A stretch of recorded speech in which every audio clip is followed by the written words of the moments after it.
What's good, beautiful people? It's your main man, Big G, here on Industry Talk, and welcome to Primetime Pop, the hottest information resource outlet for all things entertainment. Breaking news, celebrity interviews, and the hot topics of the day.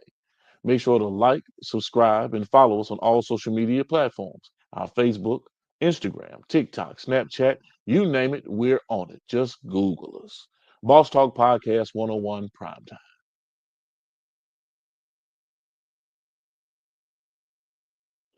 What's good? What's good? What's good, beautiful people? It's your main man, Big G. And once again, we are here with Industry Talk. I have a special guest in the building, straight from the motherland. I don't want to talk about Alabama like that. I ain't gonna give Alabama some kind of props. But my brother, Fred Cook, aka Freaky the Pimp, straight out of Alabama. We ain't gonna give credit to the city, but I know him by way of the Golden Gulf Coast, Mississippi, past Christian, Mississippi. My brother, Freaky the Pimp. What's going on with it, man? What's up, brother? That's Pat Christian, Mississippi 39571, man. You know what I'm talking about? Yes, indeed. Three nine Yes, five seven one. That's on the other side of the water for those of you who don't know. You know what I'm right, saying? We was always rivals back in the day. St. right. Stanislaus, Bay High, past Christian. You know what I'm saying? If it was for some odd reason they had them light skinned niggas that lived over there in the past. You know what I mean? And it was So Yeah, that's right. we ain't gonna bring up no old business. You know what I'm saying? Because all of the pretty ladies was over there in the Lil and past Christian, light skinned. You know what I mean? And for some odd reason, the past always find themselves over in the Bay. You know what I'm saying? On the other side of the bridge, tampering with the goods. It was, You know what it I'm was, it was, saying? it was vice versa too, man. You know what I'm saying? I seen a couple of y'all over here in Pat No, no, Christian, man. no, no, no, no. Y'all put something in the water. Y'all told them females not to mess with them niggas from the Bay. I know what it was, man. I know what it was. Yes, But sir, man, man. let's get it going, man. How you doing, brother? How you Oh, doing? man, I'm doing fairly well, man. And I hope everybody out there is doing good, man. And I hope everybody's having a good holiday period, man, because, this is the season to be joyful. You know what I mean?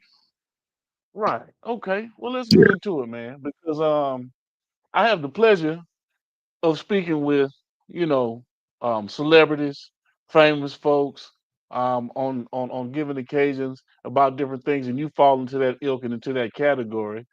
You've been rapping for, or an entertainment specialist for quite some time now. Well, um, I said well over 20 plus years. Yes, if I'm not uh, mistaken. yeah, Because kind of, kind of almost. you've been rocking since high school. Yeah, almost double 20 years, man, to be honest with you, man. True, true, true. Because you've Yeah. been putting in that work. You've been putting in that work. And I wanna go before we jump into it really heavy because you done some amazing things working with UGK, the Trill family, Smoke D, just to name a few, Bun B, Pimp C, 17, um, Hound, Hippie Hound, Trail. I mean the list goes on and on and on. Blaine Ashley, our brother Blaine Ashley, who is a major pioneer and engineer in the game. But Right. before we get into that, let's let the people know who Freaky the Pimp is. Give us a little background about Freaky the Pimp for those who don't know Freaky the Pimp. For those who don't know, you ought to know. You know what I'm saying? No, but I'm just joking. Uh, man, I'm Freaky the Pimp, man. Look here, man. I got so many aliases, man, in the game.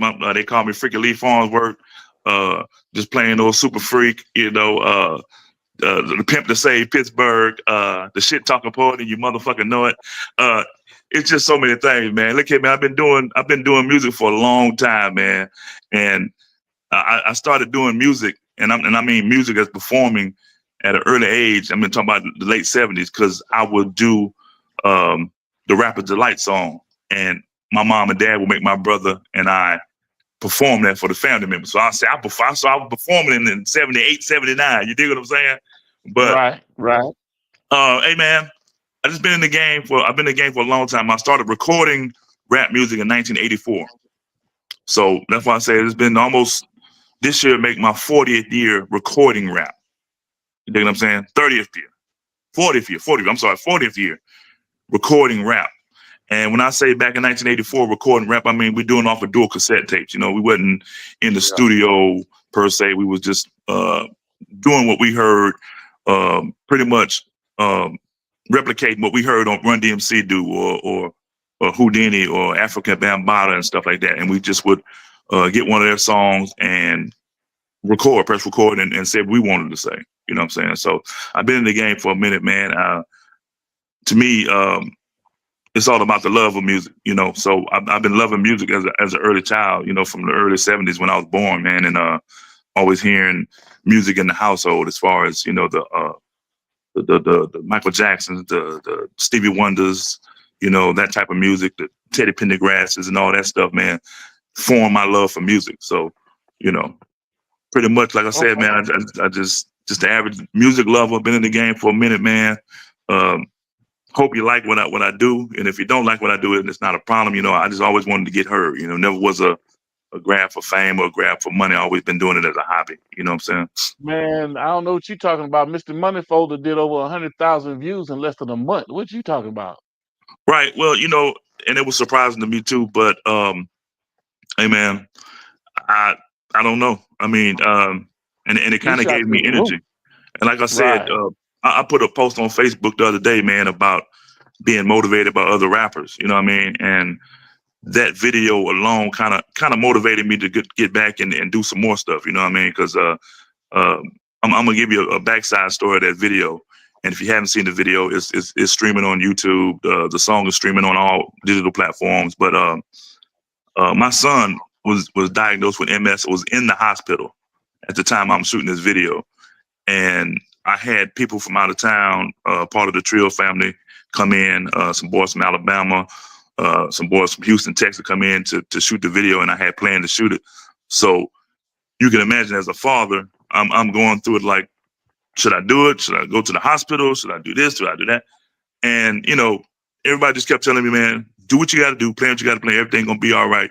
You already got the faith in God. You already trust in God. So keep that in mind. I'm shooting this video when my son is in the hospital paralyzed. You know what I'm saying? So, and it's a blessing. And I thank God that he's not in that situation anymore. But I guess the proof was in the pudding. It showed out when we released it. You know what I'm saying? So it got over 100,000 views in a couple of months. So, you know. That's right. Well, I'm gonna touch on this, and you can let me know if you want to touch on it, or if you do, we will. If not, we keep on pushing. But D went through some traumatic stuff. Your son, Yeah. right?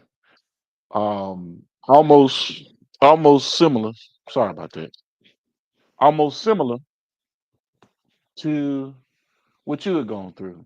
Right. Right. Not the same, because as a young man in high school, you were dealing with kidney issues, Right. Right. and we had a situation where um, my brother might not have been sitting in front of me right now. You Exactly. know, Exactly.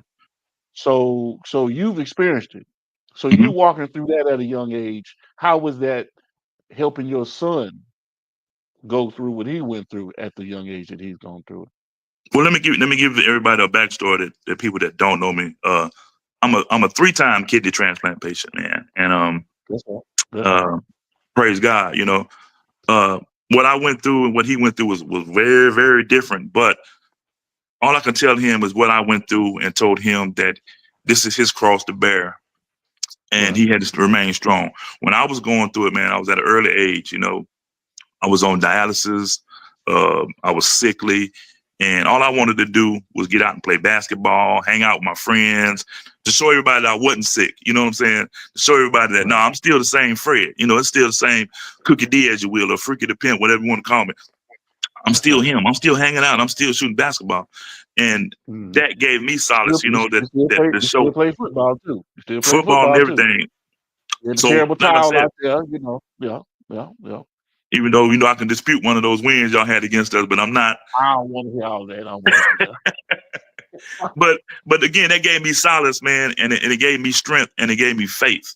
You know, so Yeah, when my son was going through what he went through, I can share that with him. And I told him, I can't imagine what you're going through, but I can tell you what I went through, and I can give you advice on how to deal with it emotionally and physically. Because a lot of people don't understand that when you're sick and you're not well, that not just your body but your mind is toiled, and your mind is heavy, and your mind is going through it too.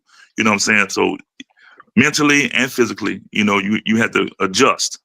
So I think when I went through it, it kind of gave me the insight to give him insight and to give him the courage and the faith to move forward. You know what I mean? Okay. And as a result, in present day, how's he doing now? Oh, he's doing excellent. He's doing excellent, man. Praise God, like I said, and it is all about faith, and it's all about knowing that you have somebody looking over above you that can do anything that anything that can be done, he can do it. You know what I mean? All you have to do is all you have to do is have the faith of a mustard seed. So when you got a faith of a size of an antelope, you know what I'm saying? You got God on your side, and you know everything's gonna turn out the way He wants to do it. And that's what people got to realize. And I don't mean this to be like like I'm preaching anything, but people got to No, realize, man, that speak it, man. This is your testimony. This is why we here. We want people to right, know what you've gone through. This is industry talk, the ups and downs of everything that you've gone through, and right, and how you've gotten to where you are present day. That's the beauty in the story.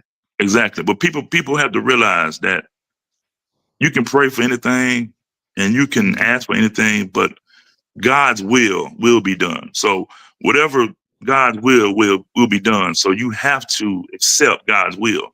You know what I mean? So it could have been a situation where my son couldn't have walked again, and that was God's will. That would have been God's will, and I would have had to accept that. You see what I'm saying? So when you're praying to your God, whoever your God may be, and that's multi-religious.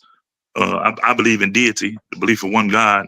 So that covers all, Muslims, Jewish, even Greek mythology. They believed in several gods, but they only believed in one major god, which was Zeus. You see what I'm saying? But whoever you pray to, you pray for God's will to be done. And whatever God's will, whatever He wills, it will be done. So you have to accept that. You can't go around saying, I'm praying, I want to win the lottery. You don't win the lottery because that's not God's will. You see what I'm saying? Mm-hmm. So let's switch gears right quick, and let's talk about the music and the state of Mississippi, the state of music and entertainment, and what's going on, and some of the pioneers that you can reflect on that helped shape Mississippi to where we are present day, and how we're going to move going forward. Because we've had some serious people come through the state, and I know that you've touched pretty much all of them. So Right. talk to us about Well, again, man, like I said, I started recording rap in 1984, and like I said, even though it was on a dual cassette player, we didn't have no microphones. We were just yelling over music. Me and my cousin, my brother, Big Jake, shout out to him, my personal manager, Mix Maestro, as you know him now, the DJ.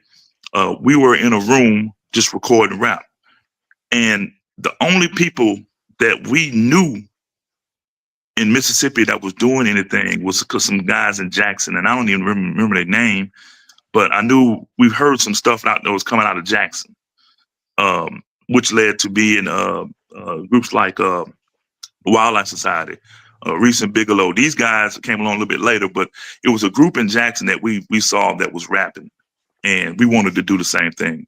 But our main focus was to be just like Run DMC. That was our thing. We rapped just like Run DMC. We did everything Run DMC. As far as the state of Mississippi, like I said, I feel like, and I may be wrong, but I tell everybody this, that we are, and that group I named are the first ones that I know that was recording rap in the South, down south on the Gulf Coast of Mississippi, and we went and we did talent shows. We was doing talent shows in 1985. We were performing with the radio station, which was Fox 96 back then, back in 1986, 1985, 1986, doing local bazaars, local concerts. They would bring us in. Anybody they brought in for a concert, they would bring us in to open up. Fast forward until the guys like David Banner and the Crooked Letters, him and Cosmikaze, a good friend of mine up in Jackson, Mississippi. Mr. Frank. They were the first. I think they were the first ones that made noise to let everybody know that Mississippi had a rap scene, because people that's from Mississippi to understand that there was no local support. You know what I'm saying? There was no fan base where it's saying, "Hey man, I want to go see just you in concert. I don't want to go see Kool Moe Dee. I want to see you." You know what I mean? I want to buy your record. I want to buy your poster. I want your poster hanging up in my. We didn't have that in Mississippi. We had the cats from New Orleans. They followed. We had the cats from Atlanta. They would follow. The cats from Houston. They would follow. And majorly back then, the cats from New York and the cats from LA, because um, that's what everybody was focused on. You dig what I'm saying? But on the local scene, it was hard for us because we didn't have the DJs playing our music in the clubs. We didn't have the promoters booking us for shows, knowing that, like I said, I've been doing this since '84. You know what I'm saying? I've been recording and being seen since '84. I've been like I said, I've been doing plenty of shows with the radio station. I've been on TV. I've been all this stuff since 1984. I done traveled. You dig what I'm saying? So even in saying that, the state of Mississippi has a lot of talent, that people don't know. I can mention some names that like Iceberg Supreme, our brother Iceberg Supreme, super producer. You know what I'm saying? Out of Moss Point, Mississippi. Excellent artist. You know what I'm saying? Brother J Mac from Gulfport. And it's I can go on and name some of these cats, man. And before I mentioned our brother 17, out of Pakistan, Hippie Hound, Phenom, all these guys, man, are talent that hasn't been heard properly. And they've been heard, but not properly. Except for 17, I take that back because he's more. We'll get to that later. But cats like David Banner in Jackson, we had the chance to get with him and reach out with him and do music with him, talk with him. He would come down in a red van back in the day when there's just David Banner. And he would park outside our houses and sleep in the van. Would never come in the house. He would be down here for weeks and sleep in the van. That's the David Banner I know. You know what I mean? Like I said, Reese and Bigelow, it was a group in Jackson called Wildlife Society when I was at Jackson State. And that was one of my favorite groups, but they don't get the recognition. You know what I'm saying? Our brother Smoke D is another brother, man. He's been doing it for a long time, affiliated with UGK. Matter of fact, he's actually an official member, original member of UGK. You know what I mean? So he was going to be UGK's next product before he went and did his time. You know what I mean? So, but going forward, man, I mean, I just see it. I've been saying it for years, and I keep saying it, man. Mississippi has a whole bunch of talent, but no support. If we start supporting these artists, we start showing them love, and I'm talking about when we support them. I mean, the DJ gonna have to start spinning the records. That's how music is broken. The club owners gonna have to start booking these guys to do shows. That's how you get seen. You know what I'm saying? You can't just be on the internet and doing videos and say, I'm from Gulfport, Mississippi, I'm from Long Beach, I'm from Jackson, I'm from Greenville, and expect people just to follow you. You see what I'm saying? You got to have a natural following, which mean you got to move crowds. You got to have, first you have to have the product, you know what I mean, to move the crowd. Then you got to have a good product. A good product, right. And then you got to have the vision. You got to be seen. You can't be, hey man, I'm just gonna do these videos and everybody gonna know me. Speaking of my son, he just walked in the door. My brother. Let me see him. Let me see him. Galen want to see you, man. Trail for life. Galen want to see you. What's and going like on, I said, D? What's up, man? And like I said, man, we got the full grown beard and everything. Congratulations. Yeah. He said congratulations, and that's back to what that is. That's God walking. You dig what I'm saying? But like I said, you got to have the product, you got to have the vision, you got to have pretty much the know-how to get out there and promote yourself, And that's not a thing that a lot of artists from Mississippi have done over the years, but that's another subject. But the fans support itself has not been there. But to get it there, we need all that to fall in place. You need the DJs, you need the club promoters. There's no reason why you can bring a little Boosie down and you don't fill your club up and your show up with local artists that's trying to be seen, that's trying to make a footprint in this industry. You see what I'm saying? So and I'm gonna tap into this, but you have a lot of division in the state of Mississippi with artists, and I'm not understanding why. Well, a lot of people are on that, still on that old school. I'm from the north, you from the south. I'm from Jackson. Y'all ain't doing nothing in Gulfport. Well, I'm from Gulfport. Y'all, you can't be doing nothing in Pakistan. You just from Pakistan. It's a lot of that going on. But from what I understand, it's a lot of producers that have kind of like I ain't gonna say a beef, but kind of like a division within them. They're not gonna work with certain artists because they're from certain areas or they do certain type of music.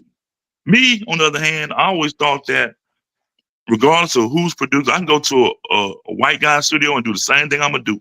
I can go to somebody, if he's Japanese, I go in and do the same thing I'm gonna do, because one thing that you can't stop me from being is me. You dig what I'm saying? So I don't feel like when I go to studios, or if I go to a show, or if I go to just if I go to a club or anything, one thing Fred is gonna do, when I say Fred, that's me.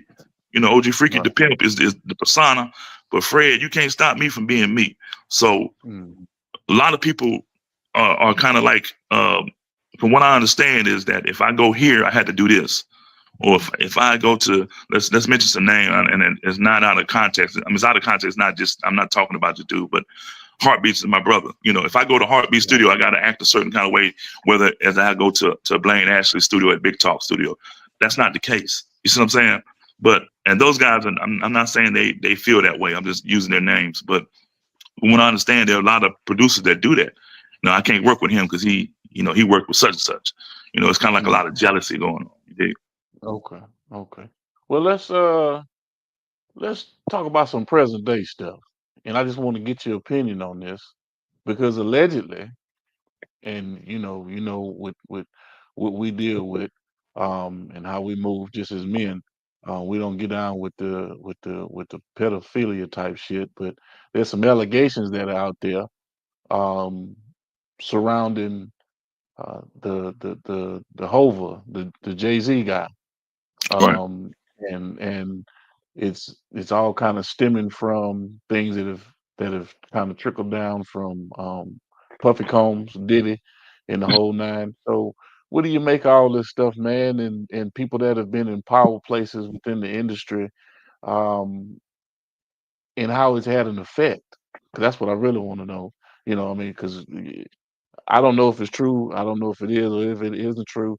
But these are the people that have been in the power seats making decisions with people's careers for well over 30 plus years, man. What do you say to that? Well, one thing about life is that it's funny. It's funny. Uh, Yeah. I can't speak on the action itself, because I don't want to say that anybody's guilty or not guilty. But at the same Yeah. time, just like you said, these guys had influence over people for more than 30 years, held people's careers in their hands for over 30 years. It goes back to what, if you look back what old people used to say. When I say old people, I mean our parents, grandparents used to say when rap first came about, that it was no good because this guy, he's talking about selling drugs. This guy's talking about freaking women. This guy's talking about shooting people, not actually looking at, excuse me, the person himself, just listen to what they're saying. So a lot of that, what I'm saying is, when you are in a public spotlight for so long and you said so many things and you've done so many things, people start taking attention to that and look at you as that's him. That's what he does. You know what I'm saying? I never shot at a man in my life, but some of my music I may have said I've shot at somebody or something like that. But that don't mean that Fred, personal Fred, like you say me, that don't mean I'm a killer. You see what I'm saying? That don't mean that Right. Sean Combs is a pedophile because that's what they say. You see what I'm saying? Doesn't mean that Hove has raped a girl or nothing, because that's what they say. It just means that in the spotlight, you're privy to certain events and certain mishaps that can happen, and people can say this and that out of blackmail, out of just spite. You know what I'm saying? It could be like what Puffy Combs is going through. Okay, let's just tie somebody else into it. Let's say he did this too. You know what I'm saying? It could be some of that, man. So as far as innocent or guilt, I'm not going to speak on that, but I will speak on the fact that rap music as a whole has a black eye, two black eyes, and a busted lip and a busted nose, because everything that's going on surrounding, like I said, Hove and Puff Daddy, it reflects off of everybody because everybody at one point has to either deal with them or were under them. You see what I'm saying? Right. So they had some kind of inclination or an idea Right, of what these guys were doing. I mean, right, on the Diddy side of it, I mean, it's that's too much paperwork that's being produced. right, right, You see, in terms of allegations and things that are being stated, and yeah, a lot of times, where there's smoke, there's fire, um, and it's kind of hard to turn a blind eye when over the years people have been so taboo about it and have actually said, they didn't know about these things, but have right, never right. really come out and actually reported it. But now that you have a federal probe, you know, everybody's kind of, hiding, ducking the tail and running because they know that they may possibly get caught up into that dragnet of nonsense. And let me say this, G. Let me say this, and I can revert to people like R. Kelly. Yeah. What R. Kelly did, was accused of, or was convicted of. So he's Yeah. convicted. That doesn't take away from his music. That you have to Correct. separate the man from the music. You know what I'm saying? Right. You have to sit back and say, hey, Jerry Lee Lewis is another famous Mississippi artist back in the days in the 50s. He married his cousin at 13 years old. He married his cousin. This is what I'm saying. He married his cousin when she Right. was 13. And this was back in the Right. 50s. You know what I'm That's saying? right. Elvis Presley did the same thing. Not his cousin, but he married Priscilla Presley. She was 14, I want to say she was, or something like that. Underage, Okay. that's correct. Fast forward to R. Kelly. He did what he did. He was convicted. So we can say he did what he did. But you don't separate Elvis from his music from what he did. You don't separate Jerry Lee Lewis. You don't separate Little Richard. Little Richard was flamboyant, a gay artist way back in the 50s, but you can't separate his music from his manhood. You know what I'm saying? His being is a different Right. thing. And I say the same thing Okay. about Puff Daddy and Hov. You can't separate Hmm. that music. You know what I mean? R. Kelly, Right. you cannot deny that he had some of the best music of all time. He had one of the greatest catalogs of all time. As a man, he might be a slime ball. he might have Yeah. done all this stuff, and which makes him very devilish, but the music, you separate it. So you got to be careful how we word things and all the banning of his music and stuff. I don't think that's right because his music brought joy to a lot of people and it still does. You know what I mean? Mhm. So you touched on something just then, and because white America, they don't sit there and throw stones at their heroes, so to speak. Right, They don't tear them down. They didn't tear down Elvis. They didn't tear down Jerry Lee Lewis. You see, they may have known about it. They may have known about what Frank Sinatra was into, and Hugh Hefner, and all of these different individuals that have ascended into greatness, so to speak, financially and um, um, in this capitalistic system that we live in. But you never really heard anybody come out and be outlandish with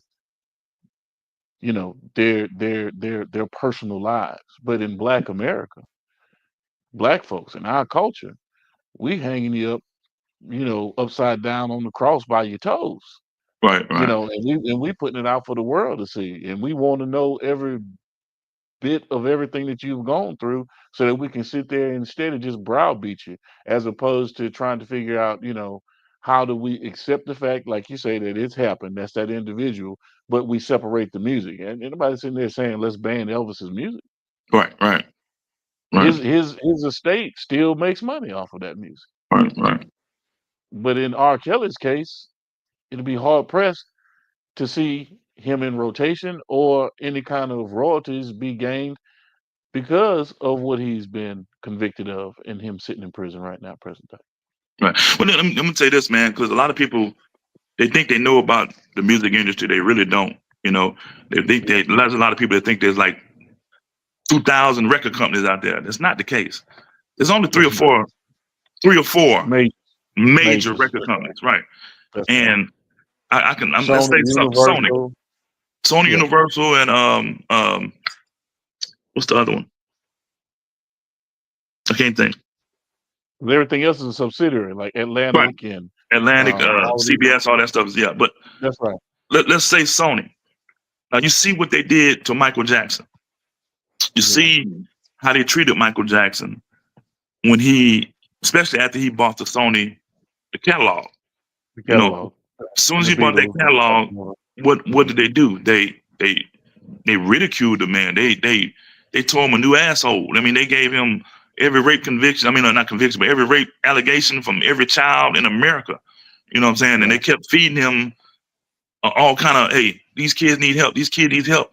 Hey, he raped these kids. And they did that every time he came out with an album, or every time he tried to do something significant. Like this last, before he passed away, what's the concert name? This Is It. When he got ready to do that, they threw some more allegations down. They wanted to put him in jail for this. They wanted to say he was doing this. Michael Jackson, the man, is totally different from the music artist. You see what I'm saying? Michael Jackson, the man, was a very smart businessman. You know what I mean? He took care of business. He did some things that nobody ever thought of. You know, when he bought that Sony catalog, nobody thought that could be done. You know what I'm saying? Right. So when he did that, it kind of ruffled the feathers of the big wigs. You see what I'm saying? So, and that's another story. But I'm just saying, they didn't separate Michael Jackson the man from Michael Jackson the music. All that stuff was every time he came out with a new song, the rape allegations would come back, or they'll call him Wacko Jacko, or they'll say he's sleeping in a hypothermic chamber, or they'll say he drinks milk and magnesia instead of Coke. You know, stuff. It just came out with all kind of stuff just to belittle the man, to make sure the man they had always had the swirling rumors about the man. They always had the controversy about the man, but they never separated from the music. You see what I'm saying? So, like you said, you can go back to Elvis, and I even give you another name, John Wayne. John Wayne is another American hero that has a checkered past. He's a blatant racist. You know what I mean? Right. But they never separated that from his accolades in the movie theaters. You know what I'm saying? So when you get to, like, let's say Martin Lawrence has one incident, he goes crazy or whatever, and now every time you see him, it's a question about his mental capabilities. You know what I'm That's saying? right. And they can't separate Martin the man from Martin the comedian. You see what I'm saying? Right. So it's Okay, a double standard thing that's going on. Is basically what I'm saying. yeah, it is. Let's talk about our brother 17, Okay. because that's gonna segue us into um the whole package, that whole relationship with you, 17, UGK, Bun B, um, Pimp C, rest in peace, Pimp. Um, Talk to us about 17 and watching his ascension into the direction he went to with the rap game, and how you tied all of it in, from your standpoint of it, from your purview, because you saw it firsthand, you watched it, you were there, you were part of it. Right. And a lot and a lot of people may not know 17 was Pimp's protege. Right. Yeah. Okay. Right. So Well, let me give you the backdrop of the whole UGK thing with me first. okay. Like I said, I've been recording since '84. um, 86, 87, I grew into a music writer. I was writing music. I was writing lyrics. Finally, I was doing this, and that. Fast forward to 1992, I was at Jackson State University, and I was still a big Run DMC fan. I was still a big Houdini fan. KRS One. I was East Coast, strong. Snoop Dogg and them were just coming along, so I was starting to dig that too. But I heard something. Um, I heard a record called "Tell Me Something Good" by UGK, and I'm talking about the original version that was on the Southern Way album, not the one that you hear on the Too Hard to Swallow album, but it's the original version of "Tell Me Something Good," and then it immediately changed my mind about music. I was like, "What is that?" This cat from Houston, like, "Man, you ain't never heard of UGK?" Like, nah. So we listened to the whole album, man, and I swear, instantly that became my favorite group. You know what I mean? Yeah. And this Yeah. is in between the Ghetto Boys and Public Enemy, which is also those are my favorite groups. Ghetto Boys, Public Enemy, UGK, not in any order. But I heard that UGK, and it changed how I rap. It changed everything about me, basically, man. It changed my life. You dig? it made me proud to be from the South. You know what I mean? Because Yeah. before then, I was imitating East Coast and West Coast artists. Too Short, I was imitating that. I was doing that. But when I heard the Tell Me Something Good, it made me proud to be from the South, and it brought out my Southernlistic. I'm gonna use that word, Southernlistic performance attitude. You see what I'm saying? It made me feel proud that I had a southern draw. It made me feel proud that that I was from south of the border. It made me feel, Mason Dixon, I ain't gonna say the border, but it made me feel proud that I was from the South. Okay. Yeah. So I immediately became a UGK fan. Fast forward, when I graduated Jackson State in 1995, and that's just showing you how old I am. I don't care how y'all think. I got a story. I got a story about that too, man. I got just remind me to tell you about the girl who asked me why I'm still rapping at the age of I am, but I'll tell you. When I came back to my hometown of Paris Christian, Mississippi, I immediately went back to Blaine. Actually, I have been working with Blaine at Big Talk Studios. Shout out to Blaine. I've been working with Blaine ever since 84, 85. You know what I'm saying? So I'm still doing music. So only person I'm gonna go to is Blaine. When I went to the studio a couple of times, me and my brother E-Shots went for Rouse. Shout out to him, one half of my group, the G Fellas back in the day. These cats were in the studio, and I'm gonna name them by name. And Greg Spencer, which we know as Dub G. Craig Isabel, we know as 17. Lil Hound was Kentrell Bell, Hippie Hound, Reggie Williams, Phenom. These four guys were in the studio, and they were working on music. And I knew these guys through the neighborhood as kids that come up under me. You know what I'm saying? So eventually, what happened was I kind of took these guys under my wing, and we kind of like vibed in the studio. So they looked up to me, I would say, as the big OG, as the big brother, and I would look to them as the young brothers, man, that had that firepower. I'm talking about music. They were doing music that I wouldn't have done. You know what I'm saying? But it didn't stop us from vibing and becoming a family, which Greg, Dub G, formed Big House Records. And we all fell up under that label instantly, right? We were all Big House Records. What we were doing at that time was kind of like what Master P was doing. We were trying to follow what Greg was trying to follow what Master P did, which was have multiple artists from around the way, around the hood that were good. He just wanted to bring them under one roof, right? So we were dropping songs, and we had songs on the radio like every week. We were doing songs, and I know you know about it because you had some songs on the radio, So we was all under that same group, And what happened was 17. He grew. I mean, his music was getting real good. You know what I mean? And before this, we were just doing things on our own. Like I put out 2 albums. I spent my money, put out 2 albums on my own. Dub G put out an album. He spent his own money. The KGs, which was Lil Hound and 17, they put out their album. They spent their own money. But we got to thinking. And me and Greg and me and Dub G sat down and said, man, you know what? If we focus everything and just put it behind one artist, we can make a lot more headway, and it can set up the other artists. You see what I'm saying? So we decided to put our money and our efforts behind 17 because he had the polished product. You dig what I'm saying? And he was good. He was real good. And I'm not saying that other cats wasn't. I'm just saying that 17's product was a little bit more polished, and it was making some major moves, So we did that. So we kind of pushed 17 out to that front. Well, he really didn't want to be. I'm just being honest with you. He didn't want to be because if you ever met the cat before, you got to say before Pimp C. If you ever known the cat before Pimp C, he was kind of shy. He was kind of laid back and kind of like, okay, y'all put it together, I'll follow. You dig what I'm saying? But once Greg, and I keep saying Greg, I'm gonna say his artist name, Dub G. When Dub G decided that that was his label and we were going to focus behind 17 and push it to the forefront, we created a monster. And I'm just going to be honest, we created a monster. But at that point, it was a good monster. Because and let me say this right quick too, and I'm gonna let you continue your story. Dub G was spitting at 5'2" now.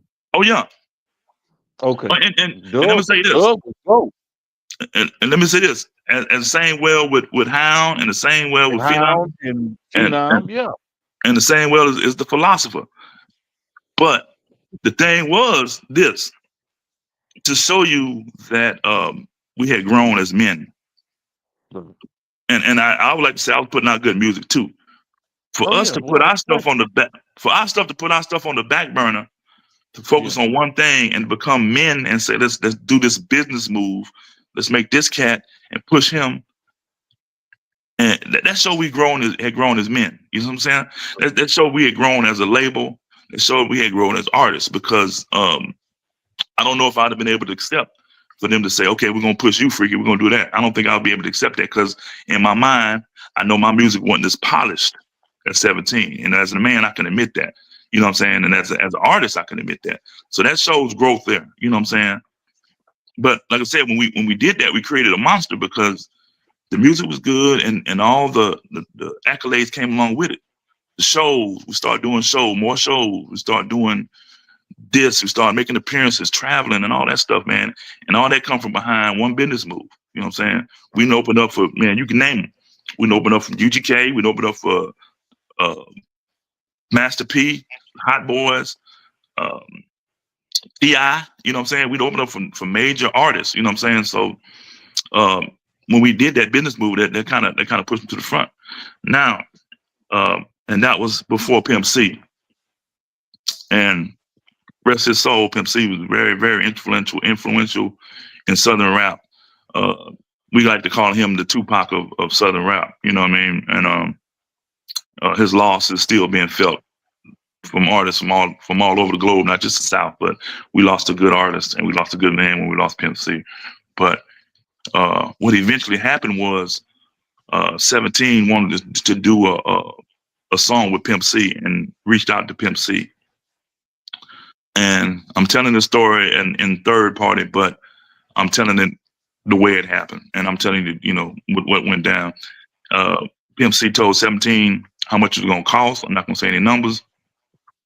17 told him that he sent the money. He sent the money and he wanted to fly out to Houston. And Pimp C said, nigga, if you coming to Houston, I'm coming to pick you up from the airport, which happened.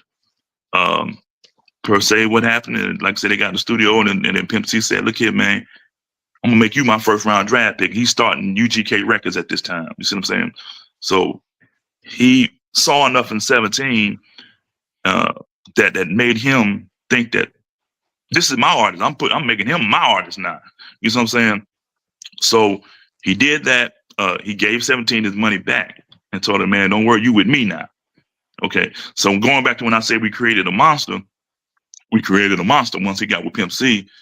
The monster got out of control on our end. You dig what I'm saying? He became, I'm not going to say he became a bad person. He just became a different person. Let's say that because now he's moving in different wavelengths, meeting different peoples.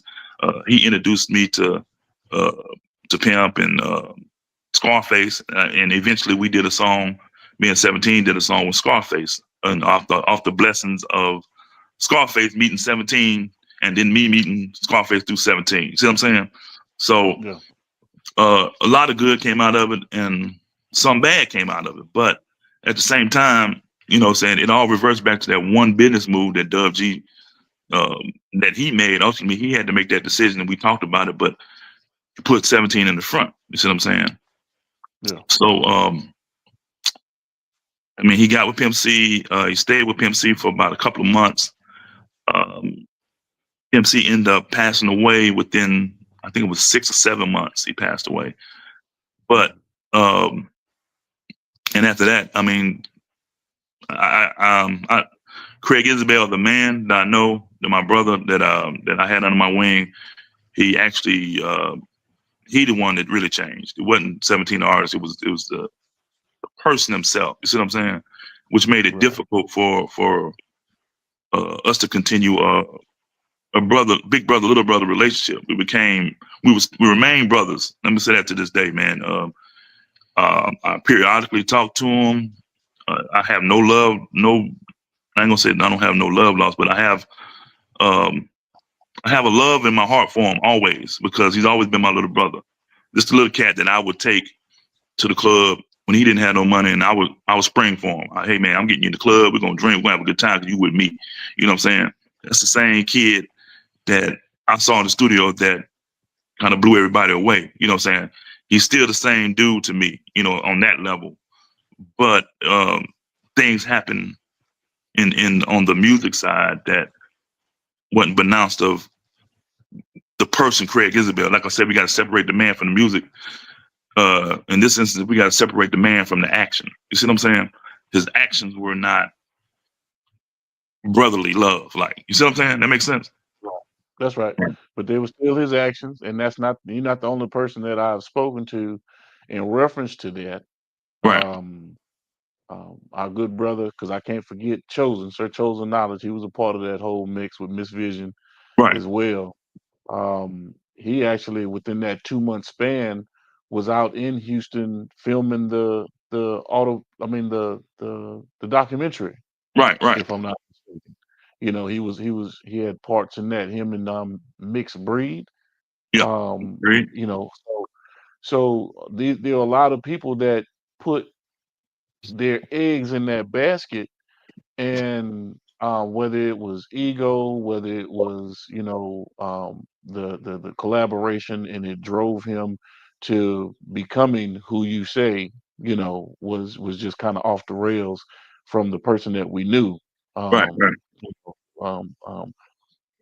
it it it it kind of speaks, volumes. There again, we talking about Diddy and Hove and the men that they are. We have in situations not that extreme, but when you know that you're dealing with people that like you say are your brothers, your family, you consider them family, and they do things adverse or just out of the norm when you know deep down inside that these people have invested in you, invested in your future, invested in your success. Um, 'Cause Dub G didn't have to do that. Freaky didn't have to Right. do that. Right. Um, um, uh, Reggie didn't have to do that. Trail, the whole coalition, Blaine, everybody didn't have to step back and say, we'll put our things to the side and want to push you because we could see the success in that. And there was a lot of success that came out of it. Just so Right. happened, Pimp passed away. And there may be some emotional trauma or grieving that 17 was going through as a result of the loss of Pimp, because he kind of fell out with Bun B as Right. Right. well, and said some pretty derogatory things about his wife, which I can't sit there and respect that on any level, because you bring in kids and wives or spouses into a situation that's supposed to be man shit. So keep it there. You know what I'm saying? And then on the other side of it, that's just entertainment shit. That ain't got nothing to do Right. with life. You talking about, you know, music industry type stuff. So um I wanted to reach out to 17, because like I say, he's a part of our brotherhood. You know Right. what I mean? He is one of us. He is family. Um, but there's some folks, because I've talked to Boss Talk. I've talked to my man E with Mm-hmm. Boss Talk, and Pimp and Ken. We just had Pimp and Ken on here the other day. Pimp gonna speak good about 17, regardless, because that's an artist that he's working with. Right. Um, but when I'm speaking to E about what's going on, he says straight up. He said, "Man, because I asked him, I said, man, I want to get 17, on Boss Talk 101. Let's talk about it. You know what I'm saying? Because you got a lot of people that say that they were the original proteges of Pimp C. And I know for a fact that 17 was that guy, you know, that came under his wing. Right. And Right. he said, man, it ain't gonna happen because of what he's done, Right. and because of him out there just speaking um bad and putting it out there on the internet when all it takes is a phone call. Right. All it takes is if you got problems with people, hey man, you don't display that out on the internet. Let's get behind closed doors and hash this out. You know what I'm saying? If we got to take it to the street and duke it out, let's do that. But Right. still, it doesn't have to be a public display of something that could get a whole hell of a lot worse than what it is. Because Bun really got a lot of clout in the game. Right. And let me speak on that level, G, if you don't mind. I don't mean Yeah, to cut you please off. do. But No, please. the thing about it was, and this is, hey man, this is something I'm telling you. This is a industry talk exclusive because I'm telling you this, and this is the God's honest truth. After Pimp passed away, the internal positioning and jockeying for position within the UGK Records began. Um, Mama West, of course, was left with UGK Records, and Mama West, rest her soul, had a chance to meet a beautiful lady. Pops from UGK Records, both of them were beautiful people. I love them, but rest their soul, both of them. But the jockeying for position began, and other artists they tried to blackball and shine out on 17 because of who he was and how he came into the game. Um, Pimp C pushed 17 ahead of everybody that's been around. These guys have been around Pimp C for years. So now all of a sudden 17 coming in the business within a couple of months, and now he's the number one draft pick. He's the protege. And let's clarify this right now for anybody that has any doubt. 17, Craig Isabel is the protege of Pimp C. That come out of Pimp C mouth. That come out of all the hoopla. It really did. I mean, he put Pimp C produced 2 albums. One of them was with Lil Bootsy and Webby. The other one was 17 certified. So that should tell you within itself right then and there that Pimp C had love for this guy. Pimp C pushed this guy ahead, kind of like the same thing that Greg W.G. Spencer did, put 17 ahead. You see what I'm saying? Now, when all this was going down, when all this jockeying for position was going down, I was still friends with 17. Like I say, he's still my brother, but I was friends. I'm talking about like talking every day, giving advice and everything. And I told him then, you have to watch your back because these guys they're not loyal to you. They're loyal to Pimp C. See what I'm saying? Now that Pimp C is gone, anything can happen. He was living in Houston at the time. He ended up moving to Las Vegas, but the hatred for him was there because of some of the things he did and some of the things he said while Pimp C was alive. Now, keep in mind, we're talking about Pimp C. We're talking about one of the legendary artists from the South, not just rap artists, music personas. He was a prophet almost. You dig what I'm saying? Right. Not just in his music, in the words he was speaking, which could have caused his untimely death, but that's another subject. He gave 17 the moniker of the protege in front of everybody, before everybody. You see what I'm saying? So that right there will cause a lot of hatred in some of these guys that's been around for 10 years and waiting for their chance just to say we're affiliated with Pimp C. Now you push this other dude from Mississippi ahead. You see what I'm saying? So he had guys coming at him. He had guys fighting him. It was I'm not gonna mention their names, but it was some guys that was involved in UGK Records that I had their personal numbers because I had them to watch over 17. I reached out to these guys and said, listen, that's my little brother while he's in Houston. If anything go down, call me. You dig what I'm saying? So I got a phone call at 4:00 in the morning. And this person's on the other end. He's like, man, I got some bad news. So immediately my heart dropped because I'm thinking they did something. They harmed my brother. They killed my brother. They did something, but he's like, nah, man, me and 17 got into a fight in the club because he just acting so damn funny, man. He just, he disrespected Mama West, doing this and that, man, which was a relief to me because I thought he may have been killed. You see what I'm saying? 4:00 in the morning. What else I'm expecting? I'm not expecting about a fight in the club. We can talk about that tomorrow. So it was people that was at his throat. It's still people from Houston, Texas, Dallas, Texas, that don't like 17, the artist. You know what I mean? They try to blackball him. They try to they say bad things. They send out threats, on his life and everything. And I know this personally because, I've seen some of the texts that some of these people send them. You know what I'm saying? But having said all that,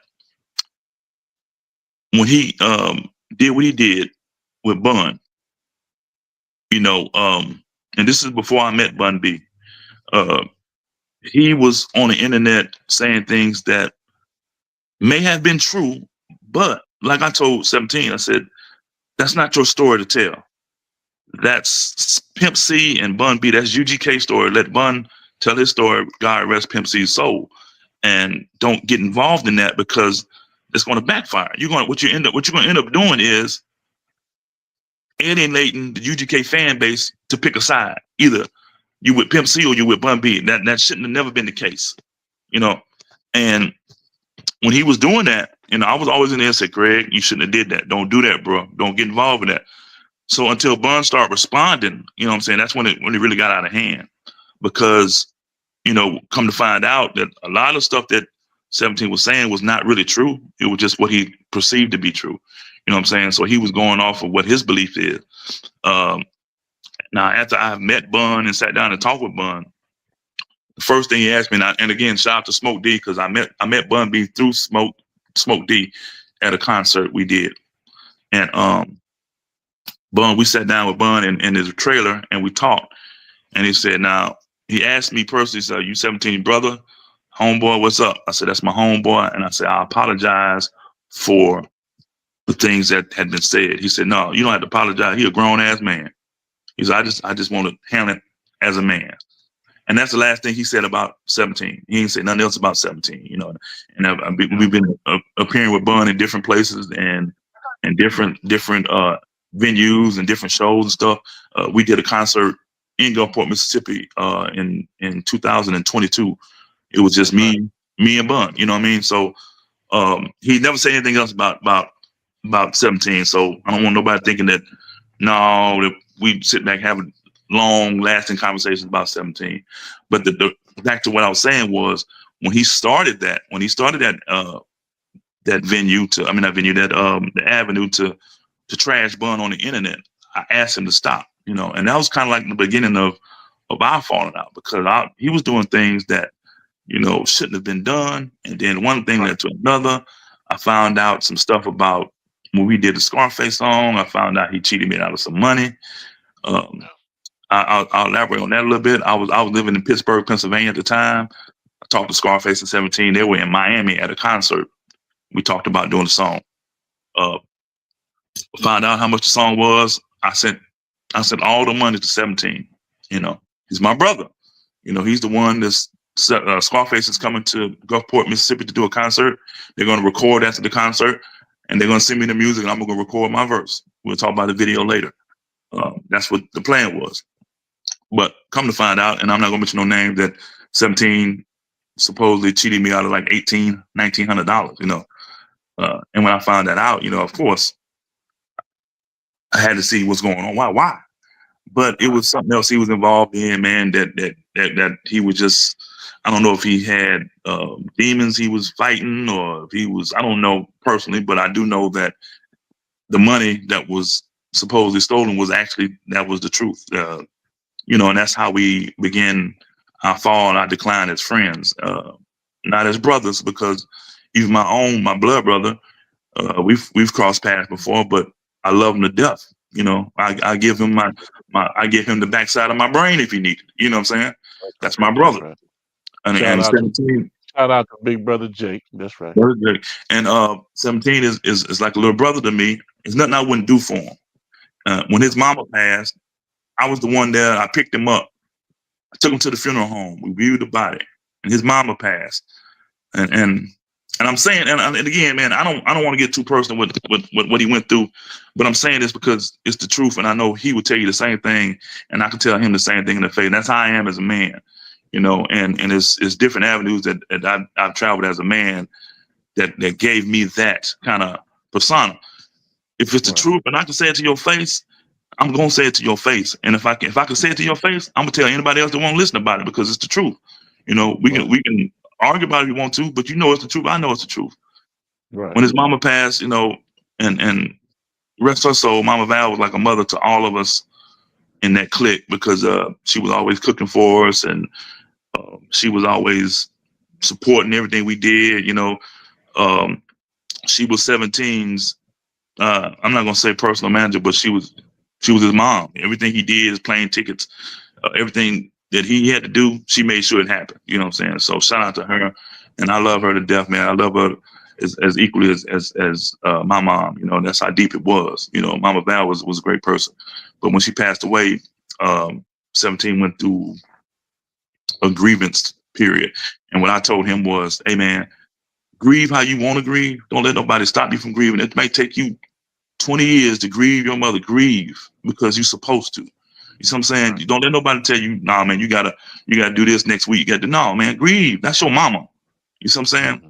So what I did was I picked him up. He lived in Hattiesburg. I picked him up, brought him down to one of the casinos, and set him up in the room for a week, and just, you know, let him get by himself. And I checked on him, and just like a brother would, man. You know, take him out, bring him food, whatever he needed, man. Check on him, and he had just released the album 2017. So there was a 2017 when his mom passed, and he was still trying to promote the album. And I would help him. I would go out. We went to New Orleans, Hattiesburg, Mobile, different places, dropping off CDs and still promote, man. But you know, I gave him the opportunity to grieve on his own. You know what I mean? And which I told him, man, he gonna need that. You know? But like I said, he's my brother. He's always been my brother, so I looked at him as a brother. But when we started out falling, and I just declined as friends. The basis was the Bun B stuff, the stuff he was saying that I, to this day, I still say that that's not anybody's story to tell but Bun, because he was the only one there, you know, him and Pimp. So you can't sit here, and I'm not going to sit here and say what goes on between, let's say, you and another person, because it's not my business. I don't know what y'all talk about. I don't know the day-to-day interaction. All I know is what I see. I may see you punch a guy in the mouth at the club, but that don't mean that you hate that person. That don't mean that you have an end for that person. That mean at that point in time, you guys had a disagreement. You know what I mean? You could be the best of friends. I don't know that. So it wouldn't be my place to tell anybody else's story. Now, that's just how I feel. You know what I'm saying? And that comes from just being a part of, like I said, being a part of certain organizations that we don't do that. You know what I'm saying? We tell, if we, like I said, if it's the truth, we're going to tell the truth. We're not going to sit here and elaborate and say, well, I think the truth is. No, when I come at you, and I know you personally, when you come at me, I know exactly what you're telling me is the exact truth, and that's how it happened. You know what I mean? Right. So that's how I want people to understand. That's how I am as a man, first of all. You know what I'm saying? Right. The rap music and all the other stuff can take a back seat behind who I am as a man. You see? Right. So, That's right. Yeah.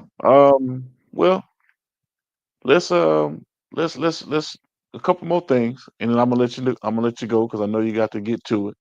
I want to know, because you spoke on it a little bit. You know, Run DMC, the East Coast, Too Short, West Coast, but I still need to know, OG Freaky the Pimp's top three, your top three influences that helped you shape your career as a rap artist. Your top three. You don't have to be in any particular order. Well, I'm gonna give you an order because I know exactly. And first and foremost, man, when I heard, and I can do it more as not as persons or people, as far as songs and incidents. You know what I mean? But that's the influence. Yeah, that's the influence. Rappers Delight. I mean, man. I mean, as a kid, when I heard that song, I mean, I learned. To this day, I know that whole song word for word. I could perform it anywhere. You know, sometimes even on stage, I have performed a piece of part of it, just to, you know, part of my skit. But that song in itself, man, put rap on a level that could never be taken away from. It could, when rap got to that point, Rappers Delight, it was not stopping. You can't stop it, because in the beginning of hip hop, like, you know, it was about the house parties and the DJs. You know, the Who Hurts and all them, Curtis Blows, but when Rappers Delight hit, it put a new emphasis on the music, not left the music and the actual characteristic of the song and the music. You know what I'm saying? That song made rap what it is today. So that's like my number one influence, that Rappers Delight, you know. And like I say, as kids, you know how it is, man. Mom and daddy wanted to go perform before your uncle then. Like, get up. We sleep in the bed. Get up, go, come on. Please do it for your daddy one time. I'll buy you something. So we up in the middle of the night in our pajamas, hit the hip, hip it to the hip, hop, you don't stop. You know what I'm saying? So that was my number one influence.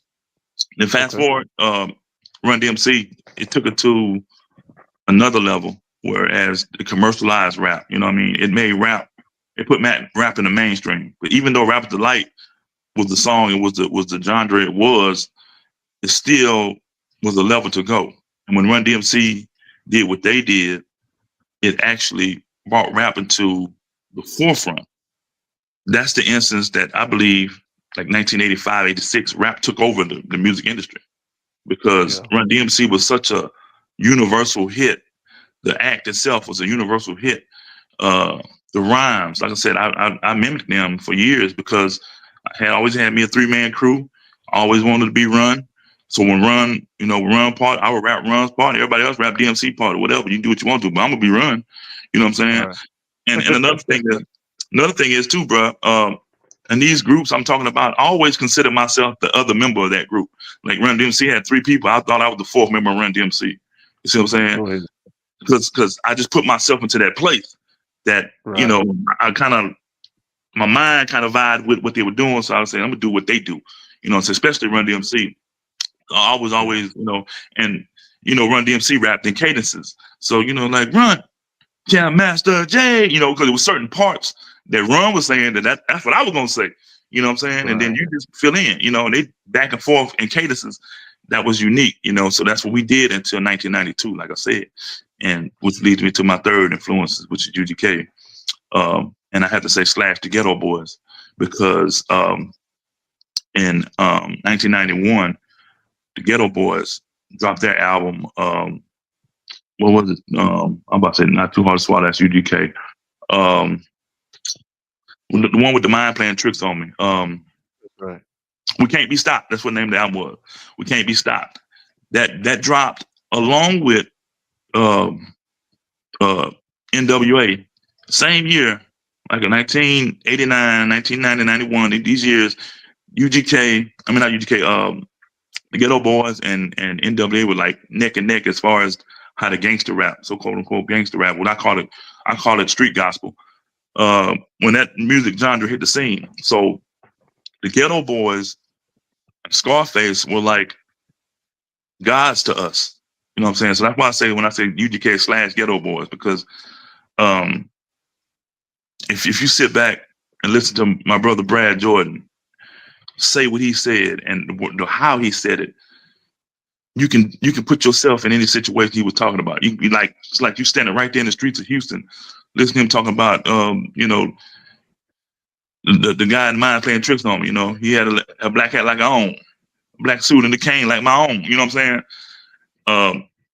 The way Willie D rapped and said what he felt, and he said it with a Southern drawl. You know what I'm saying? Again, that's another thing that made me proud to be from the South, because before then, if you had a Southern drawl, it was like they was like banning you. They didn't. It was like the North. When I said the North, I mean the East Coast. East Coast wasn't too much wrong to hear Southern music because we had a twang in our voice. We talk like this, man, and we do this. You know what I'm saying? Instead of saying yo kid, we say yo man. You know what I'm saying? So that, along with UGK, would really change my life. You know what I'm saying? Change my whole rap persona. Change how I thought about rap. It changed. It unleashed me. Let's say that, because I'm working on a persona, and I'm working on rap music where I feel like I have limitations at that point, where I'm rapping and I'm just doing it. As long as I do it like Run DMC, as long as I do it like Houdini, as long as I do it like Kool Moe Dee, LL Cool J, it's good. But when UGK came along, and they were totally different, they did everything totally different. They let me know right there, hey, I'm from the South. I can rap about what I want to rap about. I can talk how I want to talk. It kind of unleashed my thought. It unleashed a new artist. It unleashed new music. It just, everything was possible then. You see what I'm saying? So to back up, like I said, the song itself, Rap Delight. I'm not gonna say Sugar Hill Gang. I'm gonna say Rap Delight. The song itself. That Run DMC, the group, the persona, the commercialism, the whole machine behind Run DMC. Not just saying, I'm not saying Run and DMC and Jam Master Jay, not them. Run DMC, the product. You see what I'm saying? And then when we get to rappers, now we're talking about the rappers. UGK/Ghetto Boys, because they were the rappers that unleashed what I am today. You see what I'm saying? So those are my three big influences. Now speaking of that commercialization, because Walk This Way, when that Right, hit with Run DMC and the rock band Walk This Way, and that right, went over the airwaves commercialized, that was huge, man. That right, was, I'm not saying that was a first, but it was a first of that nature to where as you saw that rap music and rock music hit the stage to that degree. Now right, right. Ice T had been, messing around with it a little bit, but Hmm. they really brought it to the commercial forefront. Right, right. And then what Yeah, you seen then was when Run DMC did that, what you seen was rapping commercials, correct. rapping movies, rap Right, soundtracks. That didn't happen until Crush Groove and stuff like that. You see what I'm saying? You may have that's one or two right. songs, but I'm talking about a whole soundtrack full of rap.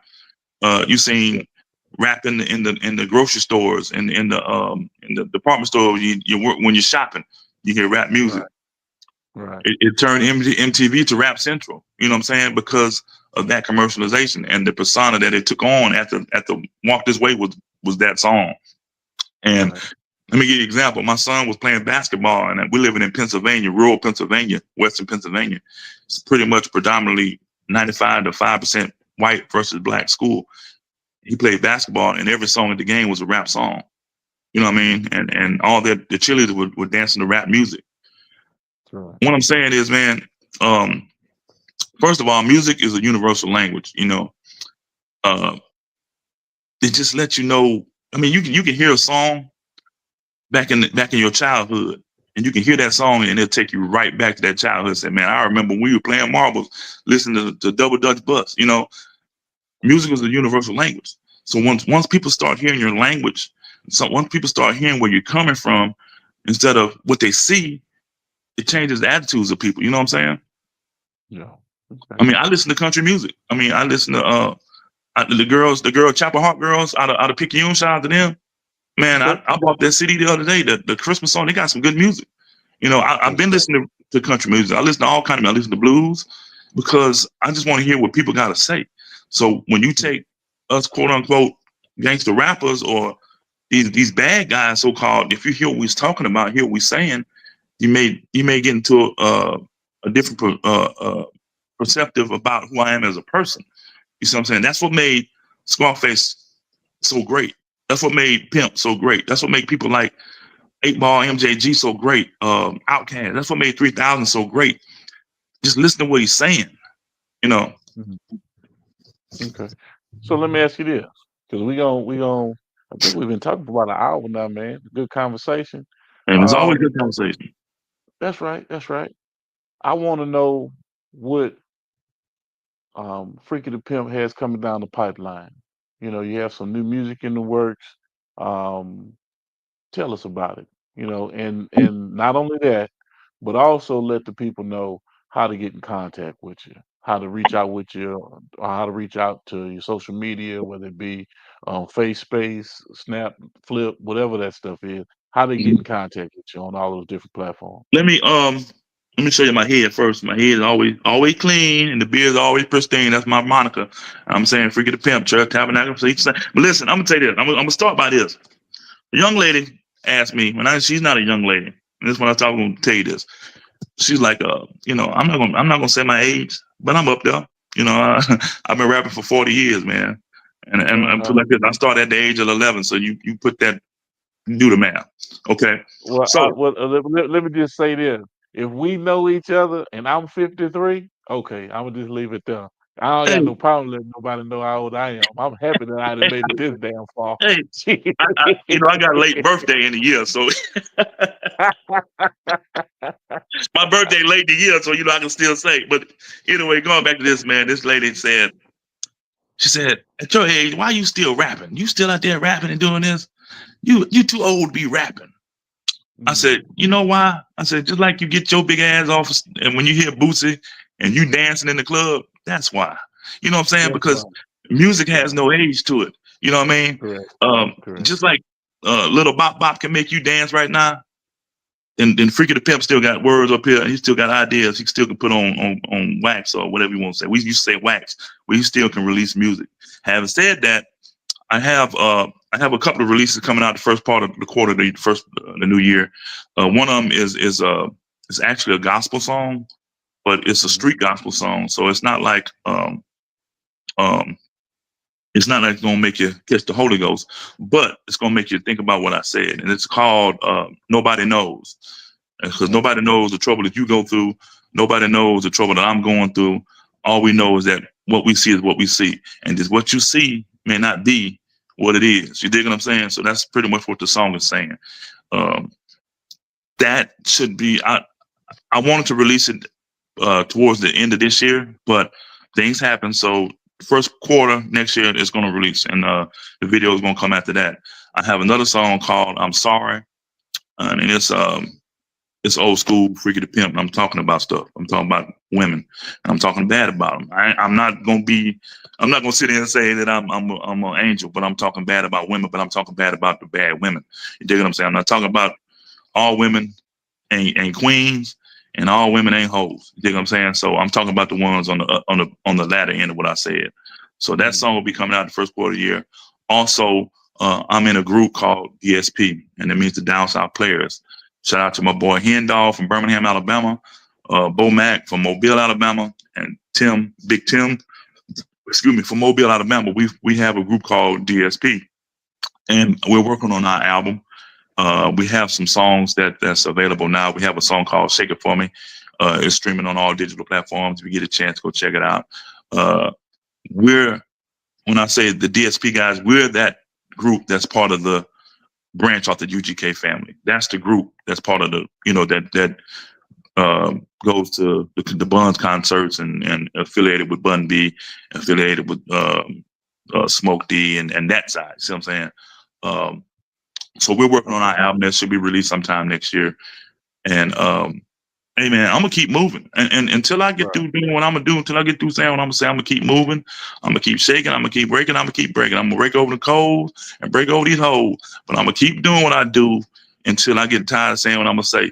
And that don't mean I'm gonna put an album out. That don't mean I'm gonna when I stop recording. That don't mean I'm gonna stop doing music. You know what I'm saying? Because it's a difference between doing music and recording. You can do anything in music.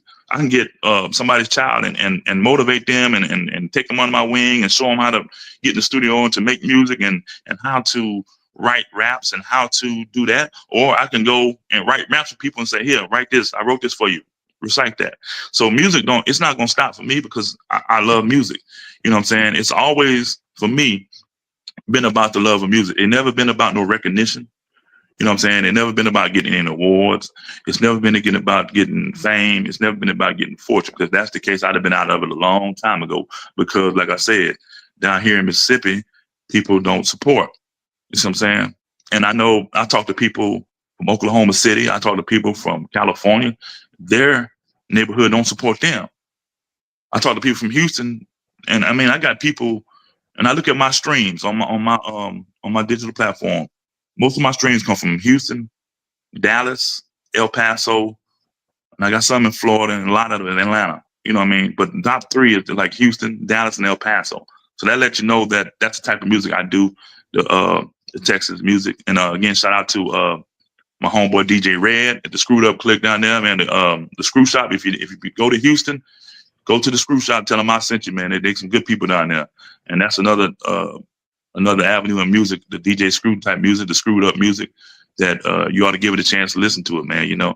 But personally, like I said, back to me, I'm still doing music. I'm still gonna be dropping music. Those two songs are gonna be the first two I drop coming in the first quarter of next year.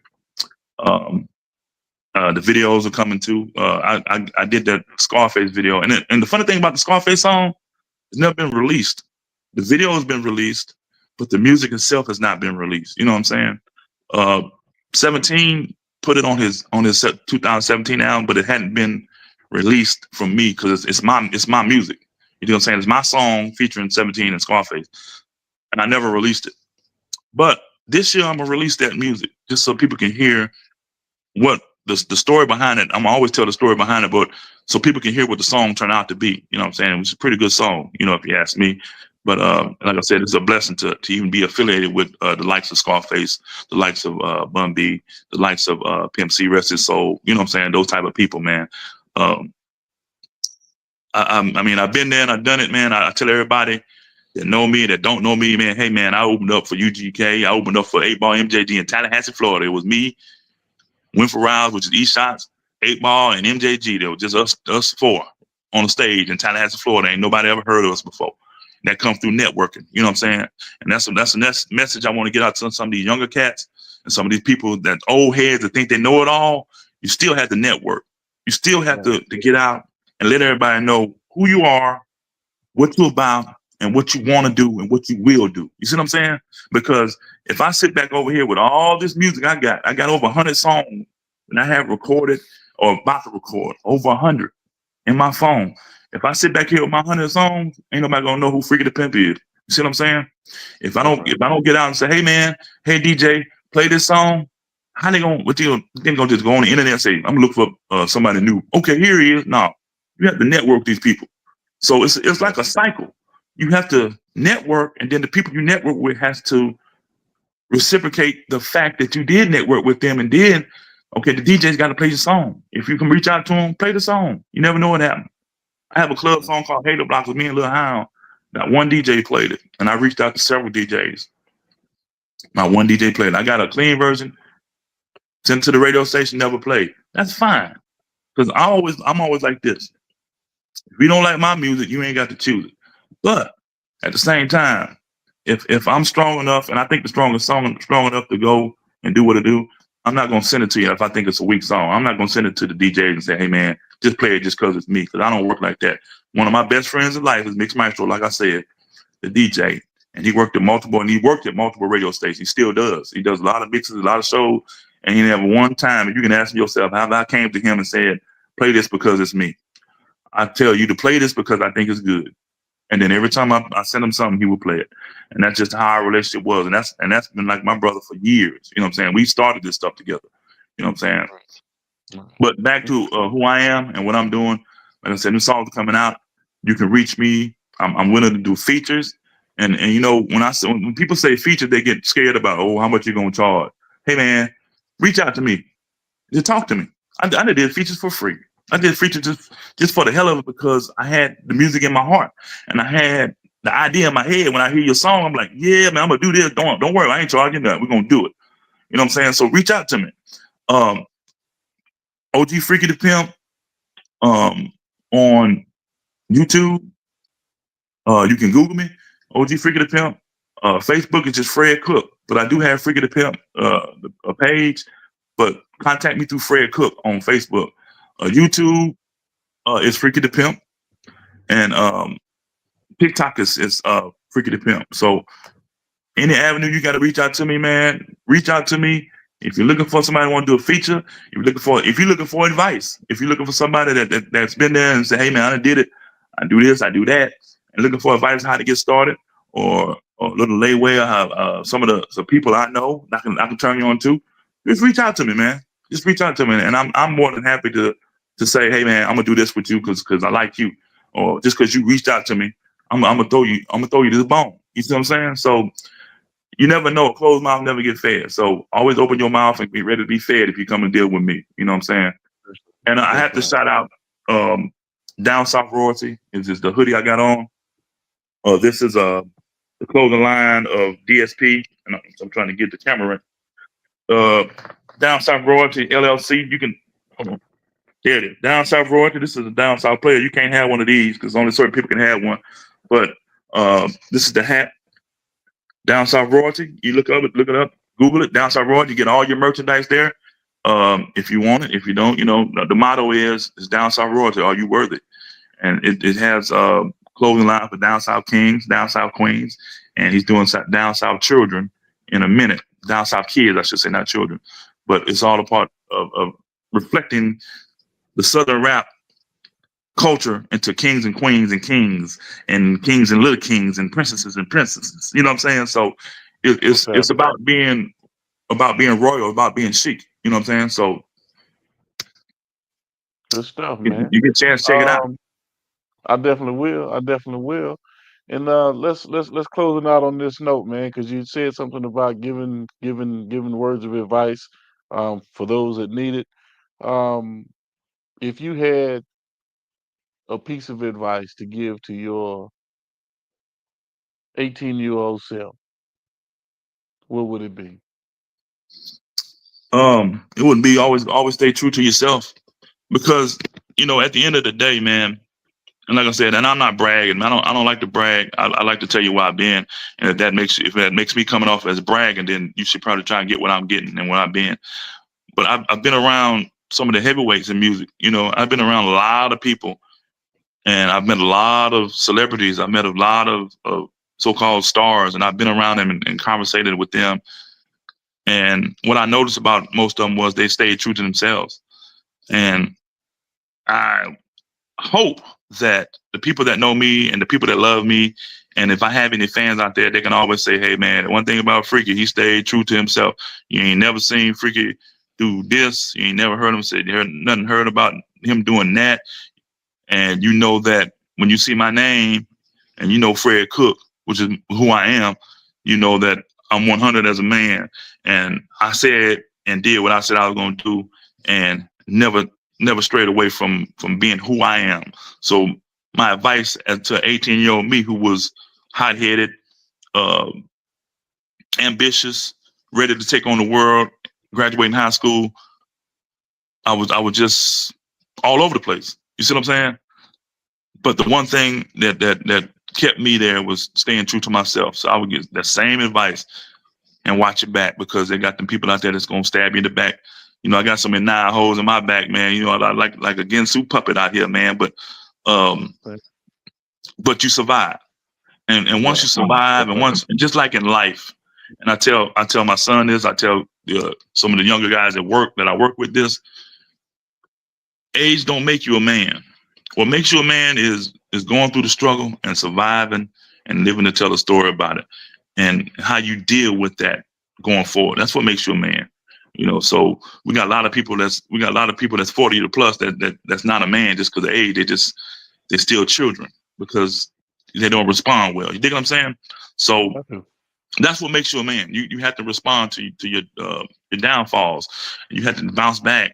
You can't sit back and just say, "Hey, man, I know this happened. I went bankrupt. I went bankrupt, but that don't mean I don't have no money." You see what I'm saying? That makes sense. Right. It does. Perfect Yeah. sense. Perfect sense. Yeah. Um, Freaky, I appreciate you, man. I love you to the core. Thank you for coming on. Thank you for joining me. I'm definitely gonna have you back for another episode.